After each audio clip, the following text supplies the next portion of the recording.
త్రాగుదము, ఏమి ధరించుదాము.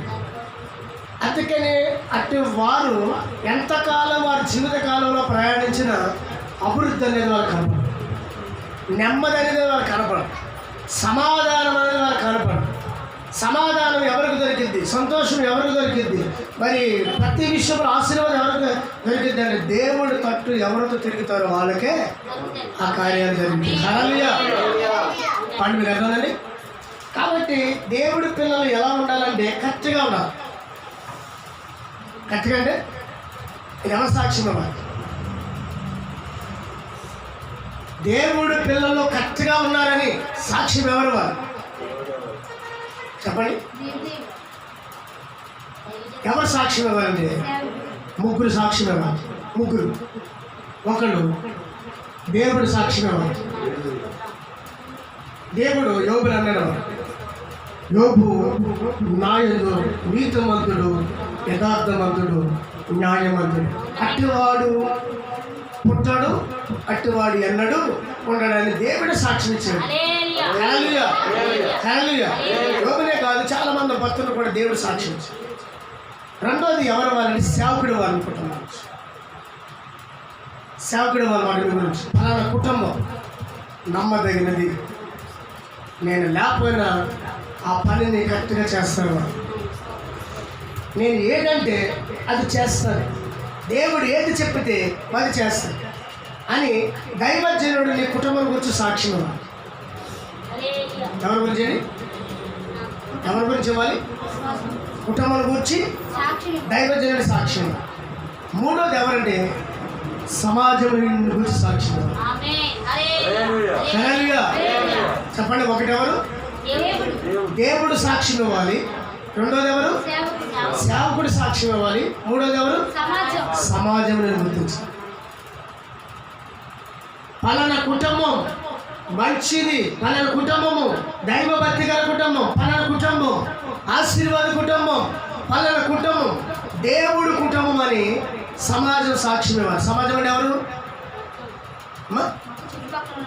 నీ పక్కవారు, నీ పొరుగువారు, నీ స్నేహితులు, నీ బంధువులు సాక్ష్యం ఇవ్వాలి. ఎవడో ఉంటాడు పనికిమాలడు, ఆయన ఎవరు నీ గురించి చక్కగా చెప్పేవాడు, చక్కగా మాట్లాడు ఎవడో ఒకడు ఉంటాడు అన్నమాట. 10లో ఒకడు, 100లో ఒకడు, 1000లో ఒకడు. హల్లెలూయా. అందరూ ఉండండి, అందరూ చెడ్డవాళ్ళు ఉండరు, ఎవడో ఉంటాడు ఆ చెడ్డవాడు. వాళ్ళని బట్టి నువ్వు చెడ్డవాడు అయిపోవు. ఎవరు సాక్ష్యం అవ్వాలంటే చెప్పండి, మాట్లాడరే. ఒకడు తప్పు చేశాడండి, ఒకడు తప్పు చేశాడంటే 10 మందిలో 9 మంది తప్పు చేయలేదని ఒకడు తప్పు చేయడంటే న్యాయం ఉండదు అక్కడ. అర్థమైందండి?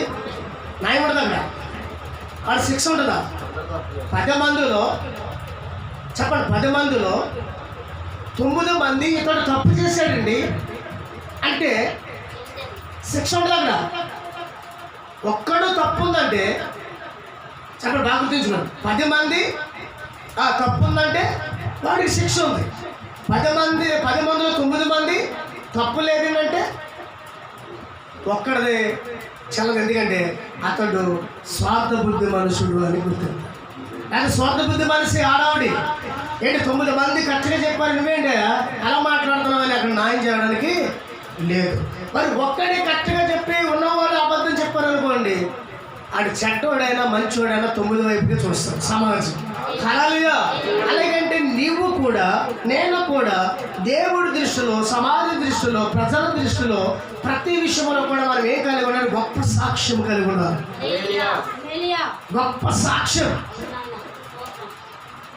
హల్లెలూయా. ఒక ఆయన పరిగెత్తుకొని యేసుప్రభు దగ్గరికి వస్తాడు. చెప్పండి, బాగా అర్థం చేసుకో. వచ్చి, అయ్యా నీ మాట సెలవిస్తే చాలు నా కుమార్తె బాగుపడద్దని. నువ్వు రావక్కర్లేదయ్యా, నువ్వు రావడానికి సమయం లేదు, ఇప్పుడు సమయం లేదేమో, నువ్వు వచ్చినానికి సమయం సాలడేమో, నీ మాట సెలవి చాలు బాగుపడద్దంటే యేసుప్రభు ఏం సాక్ష్యం తెలుసా? ఇశ్రాయేలులో కూడా చూడాలి నీలాంటి శ్వాసన. ఎవరు సాక్ష్యం ఇచ్చారు? దేవుడే సాక్ష్యం ఇచ్చాడు. హల్లెలూయా. చెప్పండి, యేసయ్య ఏమన్నాడు? ఇశ్రాయేలులో కూడా చూడాలి నీలాంటి శ్వాసని.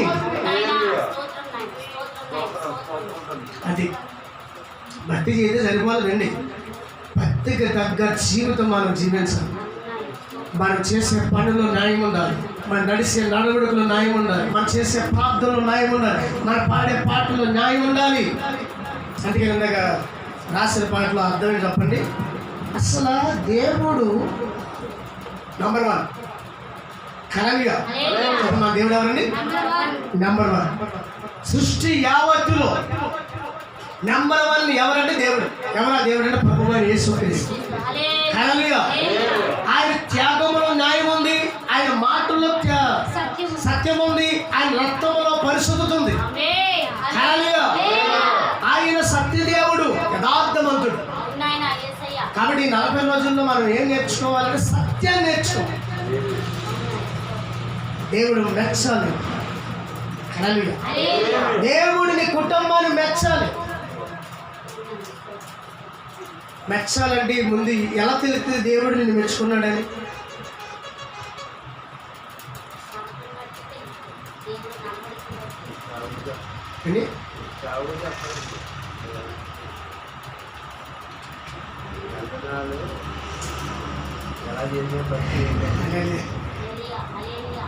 దేవుడు మీ కుటుంబాన్ని మెచ్చుకున్నాడని ఎలా తెలుస్తుంది?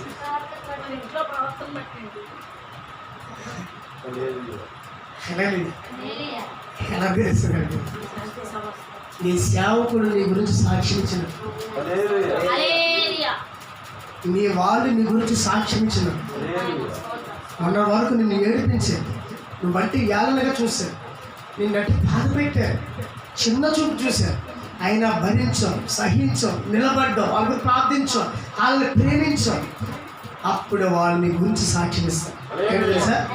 ఎన్నో మేము బాధలు పెట్టిన వాళ్ళు, ఎన్నో వాళ్ళ గురించి రకరకాల మాట్లాడాను, అయినాను ఆవిడ నన్ను ప్రేమించింది, అయ్యో నేను మూర్ఖంగా చెప్పినాను, అర్థం చేసుకోలేదు, ఇప్పుడు నన్ను అర్థం చేసుకుని అమ్మ సహోదరి నన్ను క్షమించు, నువ్వు చాలా మంచి వ్యక్తివి అన్నది గొప్ప సాక్షి. ఆ మంచితనం ఎక్కడి నుంచి వచ్చిందంటే యేసయ్య ద్వారా వచ్చింది. ఆవిడికి మంచితనం, ఆ మంచితనం ఎక్కడి నుంచి వచ్చిందంటే యేసయ్య వల్ల వచ్చింది మనకి.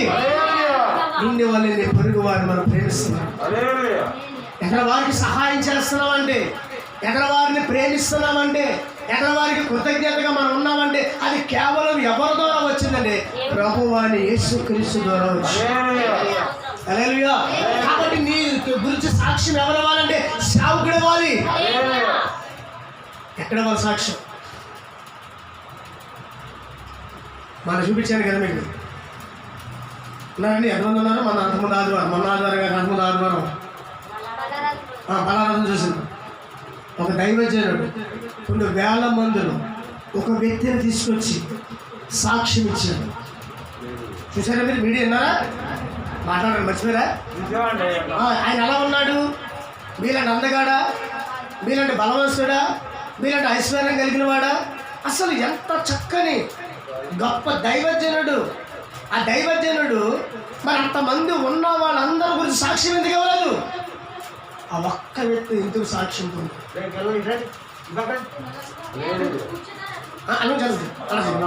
నాకు గెలివలేదు. హల్లెలూయా. ఎందుకు సాక్ష్యం ఇచ్చాడంటే అతను తన సుఖం గురించి ఆలోచించలేదు, తన అవసరతల గురించి ఆలోచించలేదు. బాగా అర్థం చేసుకో. అతను సుఖం గురించి ఆలోచించలేదు, అతను అవసరతల గురించి ఆలోచించలేదు, నేను ఎలా బ్రతకాలని ఆలోచించలేదు. నాకు ఒక లైఫ్ ఉంది, నేను ఒక జీవితం ఉంది, అంతమాని ఈ సేవతో ఉంటే ఎలాగ, ఈ సేవకులతో ఉంటే ఎలాగ, ఈ పరిచర్యలో ఉంటే ఎలాగా, నేను కూడా బయటికి వెళ్ళి బ్రతకాలి కదా, ఏదో అప్పుడప్పుడు అర్థాలని ఆలోచన తనకి లేదు. హల్లెలూయా. అతను బాగోలేదు కదండి, అందుకని అలా ఉన్నాడని అనుకోవద్దు. అలాంటి వాళ్ళు చాలామంది భూమి మీద ఉన్నారు. అందరూ అడుక్కు తినేవాళ్ళే తప్ప, అడుక్కొని బ్రతకాలని ఆలోచించేవాళ్ళే తప్ప దేవుడికి దూరంగా ఉన్న వాళ్ళని ఎంతమంది చూపించమన్నారు? అలాంటి వాళ్ళని కుంటోళ్ళు, మోగోళ్ళు, గుడ్డోళ్ళు, చెవిటోళ్ళు, ఏంటి రోగి గలవారు, ఏంటి వ్యతిరేకం ఎంతసేపు వాళ్ళకి ఏంటంటే ఆ రోడ్లలో అడుక్కుంటాం, తింటాం. అవి నేను గుడ్డోడినయ్యా అని అడుగుతాం, అయ్యా నేను కుంటోడినయ్యా అని అడగడం, నేను వస్త్రకి నన్ను అడగడం, నాకు ఒక ముద్దేమని అడిగేవాడే కానీ నా అడుగుతాను, నా జీవితాన్ని మార్చేవాడు ఒకడు ఉన్నాడు, నా బ్రతుకును ఒకడు మార్చేవాడు ఉన్నాడు, నా లైఫ్లో ఒకసారి మార్చేవాడు ఒకడు ఉన్నాడు, నాకు ఒక ఫ్యూచర్ని ఆస్వాదించేవాడు ఉన్నాడని అడుక్కునేవాడు చాలామంది తక్కువ. అంతేకాని ఇప్పుడు కూడా 360 రోజులు కానీ ఎన్ని సంవత్సరాలు చూడండి అదే గుడిసెల్లోనూ అదే రోడ్ల మీద అదే పాపుకొని పిల్లల వరకు వాళ్ళ బతుకు అలాగే ఉంటుంది. కారణం తెలుసా, వాళ్ళు లోక వైపుకే ఉన్నారు. కానీ ఇతడు వెళ్ళి అడుక్కోవచ్చు, ఇతడు 4 రూపాయలు సంపాదించుకోవచ్చు, ఇతడు వెళ్ళి తన సుఖాన్ని కోరుకోవచ్చు. తనకు తగ్గది దానికి వస్తుంది కాదండి. మాట్లాడండి. పుట్టడానికి మాత్రం పెళ్ళి అవ్వదా? బాగోపోతే మాత్రం పెళ్ళి అవ్వట్లేదా? బాగుంటే మాత్రం పెళ్ళి అవ్వట్లేదా? చెప్పండి. అతని తగ్గ వరకు అతని తగ్గవచ్చు. కానీ అతను ఏం సమర్పించుకున్నాడు? నా దేవుడి పని నేను చేస్తే నా దేవుడు నా పని చేస్తాడు అనుకున్నాడు. కష్టమైన నష్టమైన చక్కగా పరిచయం చేస్తూ ఉన్నాడు. అలాంటి వ్యక్తి ఎక్కడికి వచ్చాడు చెప్పండి? ఎక్కడికి వచ్చాడు చెప్పండి? సమాజంలోకి వచ్చాడు. అక్కడతో పోలేదు సాక్ష్యం. అది ఈ రోజున్న సోషల్ మీడియా అంతా వెళ్ళిపోయింది. టీవీలోకి వెళ్ళిపోయింది ఆ సాక్ష్యం, ఫేస్బుక్లోకి వెళ్ళిపోయింది ఆ సాక్ష్యం, వాట్సాప్లో వెళ్ళిపోయింది ఆ సాక్ష్యం. కొన్ని లక్షల కోట్ల మంది చూసారు ఆ సాక్ష్యం. అది సాక్ష్యం. అది ఎవరు చూశారు? దేవుడు చూశాడు. ఎవరు చూశారు? సేవకుడు చూశాడు. ఎవరు చూశారు? సమాజం చూసింది. హల్లెలూయా! ఎంత గొప్ప ఘనత అండి, ఎంత గొప్ప ఘనత. కాబట్టి దేవుడు కూడా మనం ఎలా ఉండాలంటే దేవుడికి ఇష్టమే ఉండాలి. ఎబ్రీ పత్రిక చదువుతాం ఒకసారి. ఎబ్రీ పత్రిక 11వ అధ్యాయము 6వ వచనం చదవమ్మా. ఎబ్రీ పత్రిక 6వ అధ్యాయం 11వ అధ్యాయం 6వ వచనం చదువుకోండి. మనం దేవుడికి ఇష్టలుగా ఉండాలంటే ఎలా ఉండాలి? విశ్వాసము లేకుండా దేవునికి ఇష్టలై ఉండుట అర్థమైందండి. అంటే విశ్వాసానికి ఏం కావాలి చెప్పరే? చెప్పరే. విశ్వాసానికి ఏం కావాలి? విశ్వాసం ఉండాలి. అంటే విశ్వాసాలు ఎన్ని ఉన్నాయి తెలుసా మీకు? అవిశ్వాసం, అల్పవిశ్వాసం, పూర్తిగా ఉన్న విశ్వాసం. అవిశ్వాసం అంటే అవిశ్వాసం ఏంటి?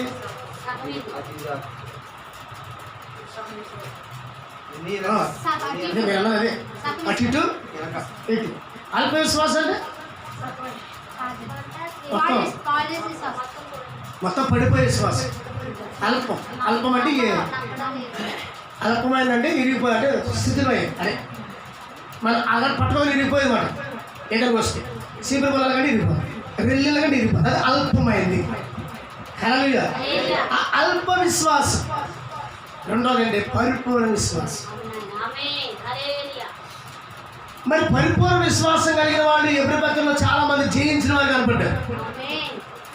ఎబ్రీ పత్రిక 11వ అధ్యాయం మొదటి నుంచి కడ వరకు అదే కనపడుతుంది. మీరు మొత్తం చదువుకోవచ్చు ఇంటికి వెళ్ళారు.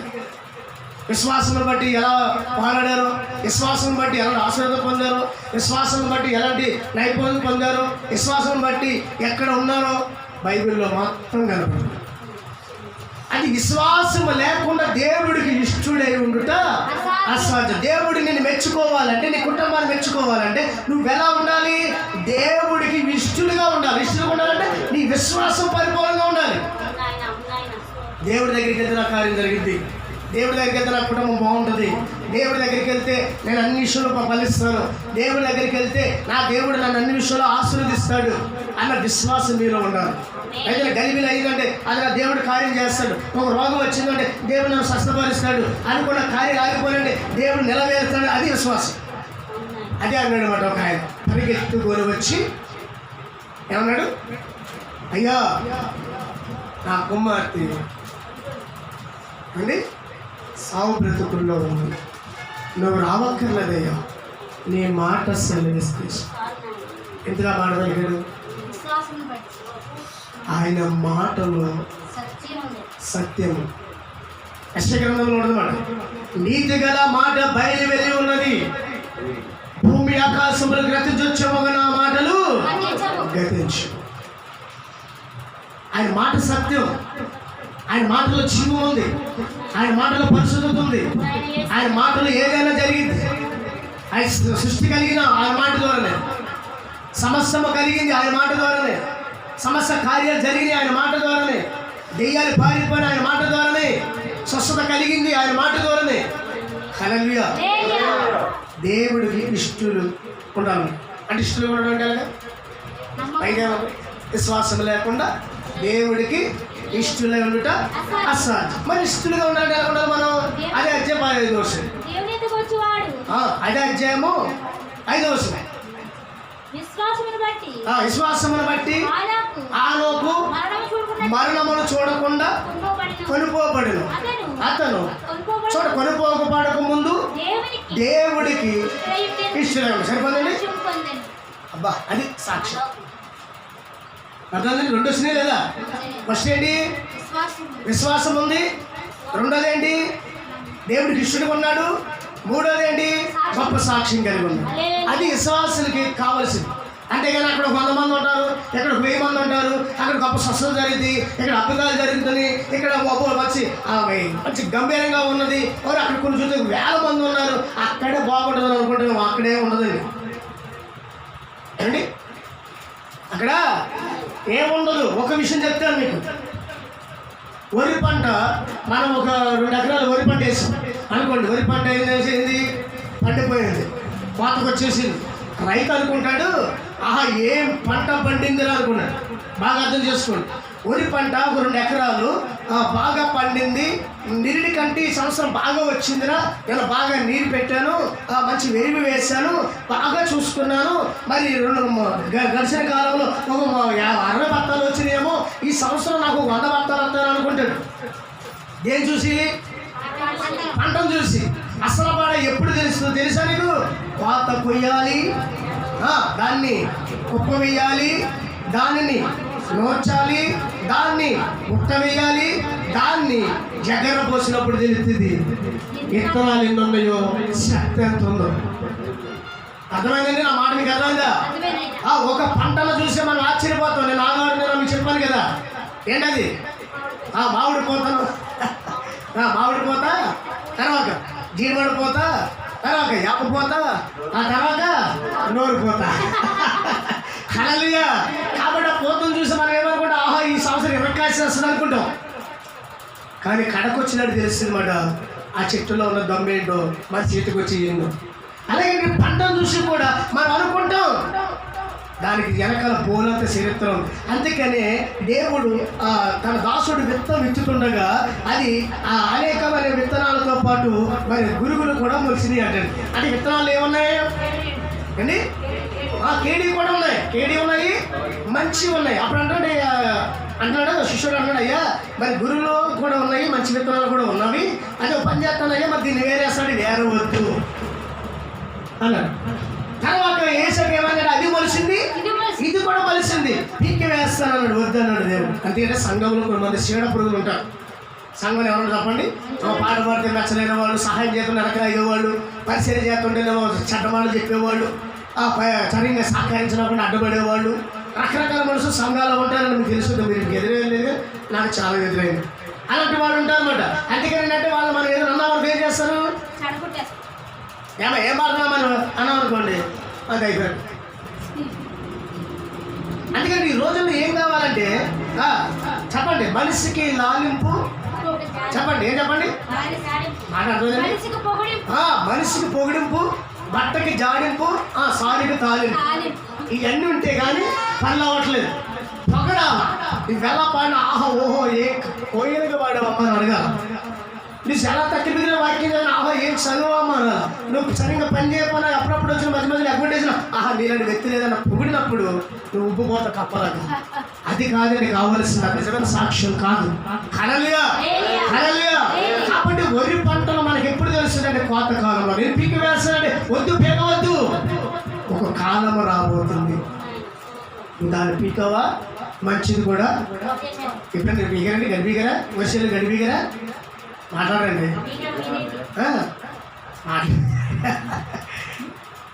వర్షాలు గడిపీక మనం పిలుస్తారు కదండి పనులు. మేము కూడా పీకవలే, అలాగే మీరు కూడా పీకరం లేదని పీకినప్పుడు ఏం చేస్తాం? మనం ఒళ్ళు దగ్గర కూడా పీకలేదు అనుకోండి, ఒళ్ళు దుబ్బు వచ్చేస్తుంది.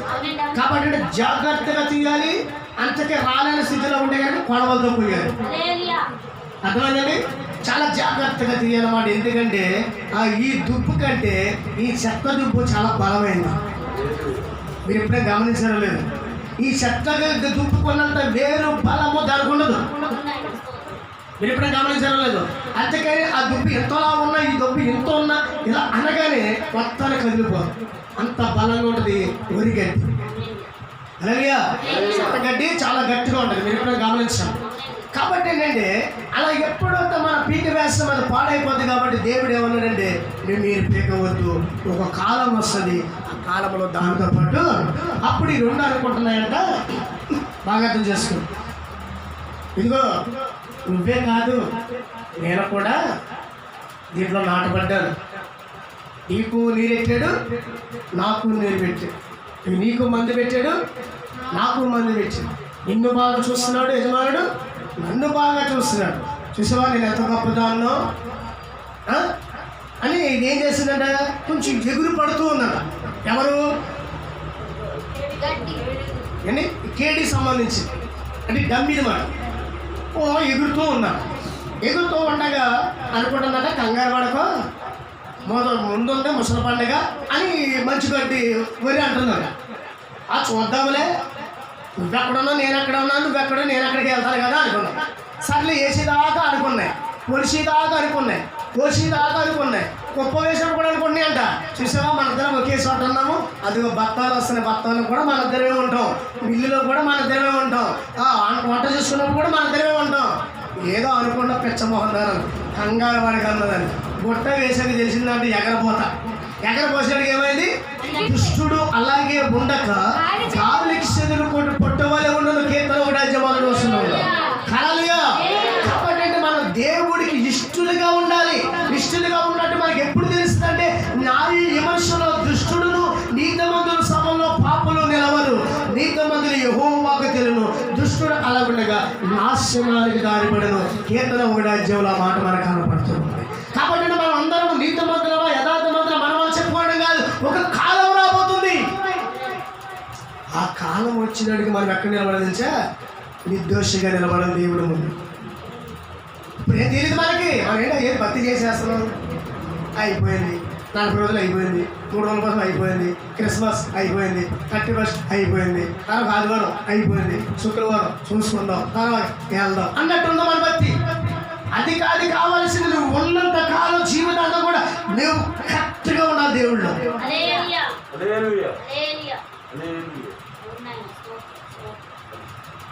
చెప్పండి, చదవండి. ప్రసంగి గ్రంథం 7వ అధ్యాయం 17వ వాక్యం చదవండి, మీకు అర్థమవుతుంది.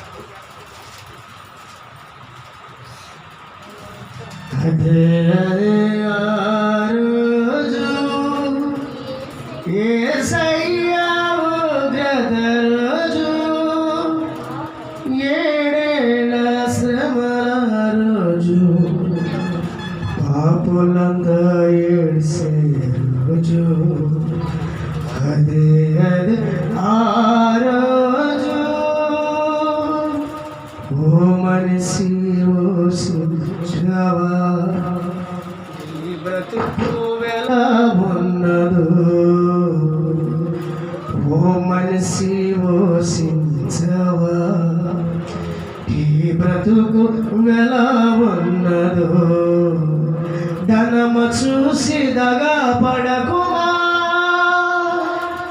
ధనము చూసి దగా పడకుమా, బలము చూసి దగా పడకుమా, ధనము చూసి గర్వపడకుమా. ఆ రోజు శ్రమ నుండి తప్పించే నాదుడు లేడు, ఆ రోజు శ్రమ నుండి తప్పించే నాదుడు లేడు.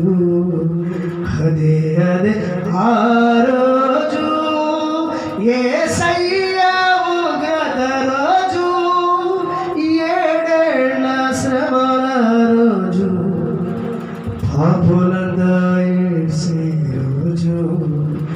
అదే ఆ రోజు. చదువుకోండి. ప్రసంగి 7వ అధ్యాయం 17వ వాక్యం. అధికముగా దుర్మార్గ పనులు చేయకము, బుద్ధిహీనమ నీ కాలము ముందుగా నీ వేళ సనిపోదువు నీవు చూడ దీనిని పట్టుకొని ఉండటయు దాని చెయ్య విడవక ఉండటయు మేలు దేవుని యందు భయభక్తులు గలవాడు అన్నిటినీ కొనసాగించును. హల్లెలూయా. చూడ దేవుడు ఎలా ఉండమంటున్నాడు తన పిల్లల్ని, తన బిడ్డలు ఎలా ఉండమంటున్నాడు? దుర్మార్గంగా తిరగవద్దు, బుద్ధిహీనముగా ప్రవర్తించొద్దు, నీ కాలముకు ముందుగా నువ్వు ఎలా చనిపోదువో నీకు తెలియదు. ఇప్పుడు మనం చదువుకున్న ఎబ్రీ పత్రిక 11వ అధ్యాయం 5వ వాక్యములు ఏముంటుందంటే, విశ్వాసమును బట్టి ఆనోకు దేవునితో మరి మరణము చూడకుండా ఆయన కొనుపోకపడకు మునుపు అతడు దేవుడికి ఇష్టడై ఉండును, గొప్ప సాక్ష్యము పొందును. హల్లెలూయా. కాబట్టి మన దేవుడి పిల్లలము పాడుతాం, పాట పాడతాం, ప్రార్థన చేస్తాం, గుళ్ళకి వస్తాం, వెళ్తా ఉంటాం, చేస్తాం, ఎన్ని కామనే. కానీ నువ్వు కడకు వచ్చాక నువ్వు నిర్దోషంగా నిలబడతావా, అన్యాయస్తుగా నిలబడతావా అనేది నీవు ఆలోచించు. హల్లెలూయా.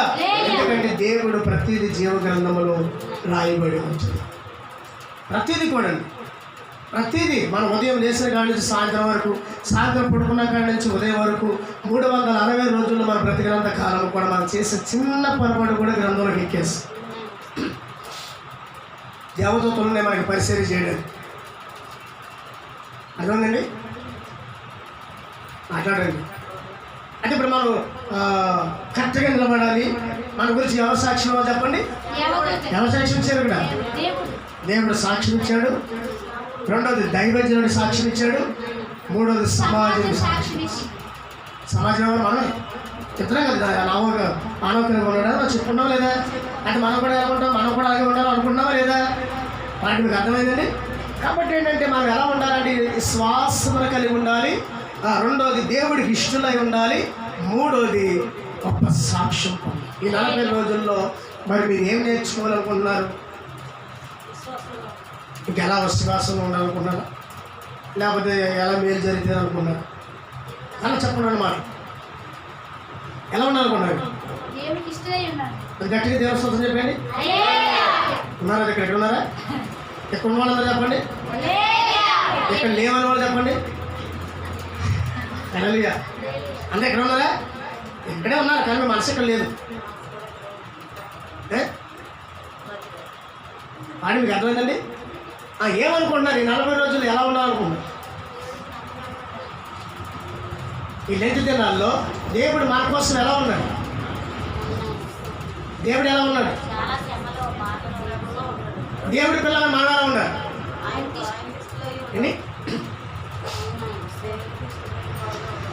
దేవుడు పుట్టి 33 సంవత్సరాలు భూమి మీద ఉన్నప్పుడు ఎలా ఉన్నాడు? ఆయన కరెక్ట్గా ఉన్నాడు. హల్లెలూయా. ఆయన కరెక్ట్గా ఉన్నాడు, తన ప్రజలు కరెక్ట్గా ఉండమని దేవుడు బోధించాడు. ఆ కరెక్ట్గా ఉన్నవాడే నిత్యరాజ్యానికి వారసుడు.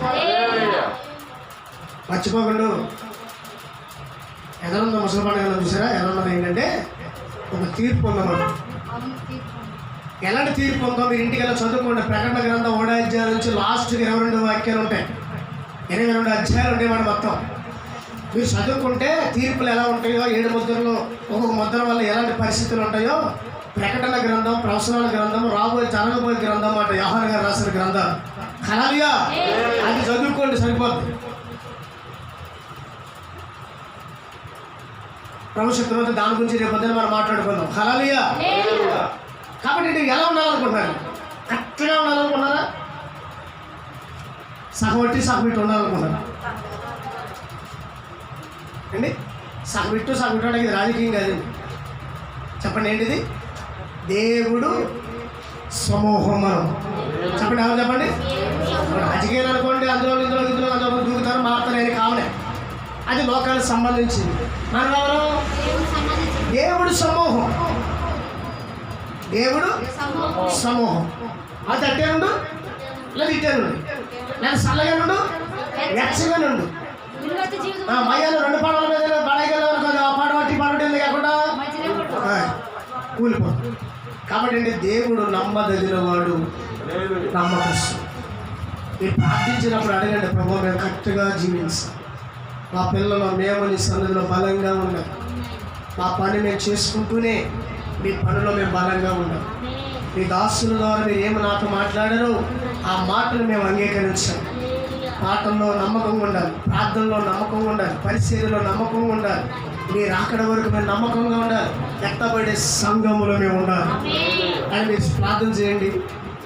అలాగే మేమే కాదు ప్రభా, మా సహోదరులు చాలామంది ఉన్నారయ్యా, మా ఫ్రెండ్స్లో చాలామంది ఉన్నారయ్యా, మా తోడుపుట్టిన వాళ్ళు చాలామంది ఉన్నారయ్యా, మా పక్కవారు చాలామంది ఉన్నారయ్యా నశించిపోవారు. వారు కూడా నా ఈ సమూహంలో రావాలని ప్రార్థించారు. హల్లెలూయా, హల్లెలూయా. అప్పుడు దేవుడు గొప్ప కార్యాలు చేస్తాడు. కాబట్టి సహవాసం అభివృద్ధి అవ్వాలని, యేసు సహవాసం ఇంకా ఆనాటికి ఆశీర్వదింపబడాలని ప్రార్థన చేయండి. మరి మీకైనా చెప్పాను మీడియాలో మన దైవజనుడు ఆ వ్యక్తిని ఎలా నిలబెట్టాడో మిమ్మల్ని కూడా నేను అలా నిలబెట్టలేదు. ఒక రోజు నిలబెట్టాలంటే ఎవరిలో ఉంది అదేండి. మరి విశ్వాసం కలిగి ఉంటావా, అవిశ్వాసం కలిగి ఉంటావా, దేవుడితో నడుస్తావా, దెయ్యంతో నడుస్తావా?